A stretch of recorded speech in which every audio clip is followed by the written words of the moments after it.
संक्रांति के दिन एक लड्डू बनाया जाता है गुड़ और तिल्ली का, उसमें 1 का सिक्का, 2 का सिक्का या कोई लक्ष्मी उसमें फंसा दी जाती है और लड्डू को पैक कर कर किसी मंदिर में दान दे दिया जाता है। उसको कहते हैं गुप्त लक्ष्मी। और जो गुप्त लक्ष्मी का दान दे देगा उसके घर में कभी कोई बड़ी बीमारी प्रवेश नहीं करेगी।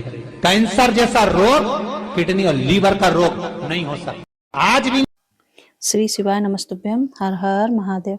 मकर संक्रांति के बारे में महाराज जी ने कुछ बताया है, वो हम आपको बताते हैं क्या क्या दान करना चाहिए। महाराज जी कहते हैं मकर संक्रांति का जो दिवस है वो कोई साधारण नहीं। आप लोग दान करते हो मकर संक्रांति के, इतनी चीजें दान करते हो और सुहागन माताओं को देते हो ना। क्या देते हो, कितने देते हो, 13 या 14? महाराज जी ने ये पूछा 14 कौन से पुराण में लिखा है 14 चीज देना चाहिए। पहले तो हमें ये पता होना चाहिए कि किस पुराण में ये लिखा है कि हमें मकर संक्रांति पे 14 चीजों का दान करना चाहिए, ये महाराज जी ने कहा।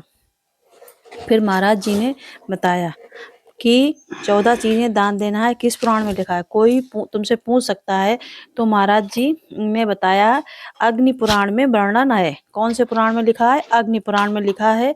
देव ऋषि नारद भगवान विष्णु के पास जाकर पूछते हैं, नारायण कृपा करिए। भगवान विष्णु ने पूछा क्या बात है, बोलिए देव ऋषि नारद क्या चाहते हो। तो वो बताओ महाराज, हमें इतना सा बता दो, शिव जी के यहाँ आते हैं जाते हैं तो पहले उनके द्वारपाल से पूछना पड़ता है। अंदर जाने के लिए ब्रह्मा जी के यहाँ जाते हैं तो ब्रह्मा जी के द्वारपाल से पूछना पड़ता है। इंद्र के यहाँ जाते हैं तो इंद्र के द्वारपाल से पूछना पड़ता है। हम जितनी भी जगह जाते हैं तो कोई ना कोई द्वारपाल से हमें पूछना पड़ता है अंदर जाने के लिए। भगवान देव ऋषि नारद कह रहे हैं नारायण से पूछ कि कुछ ऐसी कृपा कर दो, हे नारायण कुछ ऐसी कृपा कर दो कि हमें किसी से आज्ञा लेना ही नहीं पड़े। भगवान विष्णु ने कहा तो उनकी बात को बस थोड़ा सा सुने और अंदर चले गए। नारद, जो भगवान विष्णु थे, नारद जी की बात को सुने और अंदर चले गए। नारद जी को लगा हमारा तो कोई जवाब ही नहीं दिया।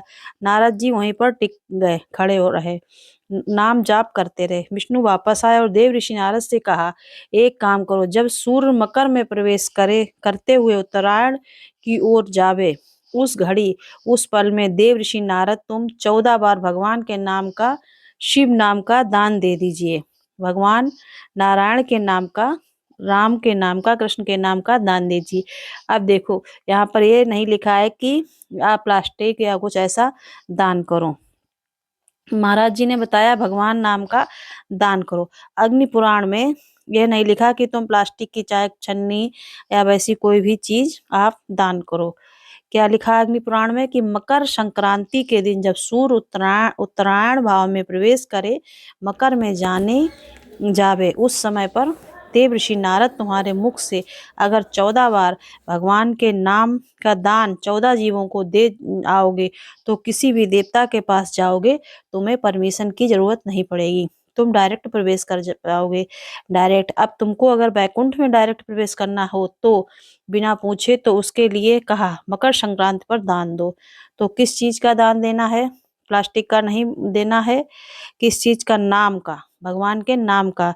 तो कहा अगर देव ऋषि नारद आप दान दे रहे हो तो 14 नाम दान दीजिए, 14 जीवों को नाम का दान दे दो, भगवान के नाम का भजन करो।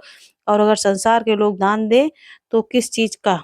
तो कि अन्न से बड़ा कोई दान नहीं है, अन्न से बड़ा कोई दान नहीं है।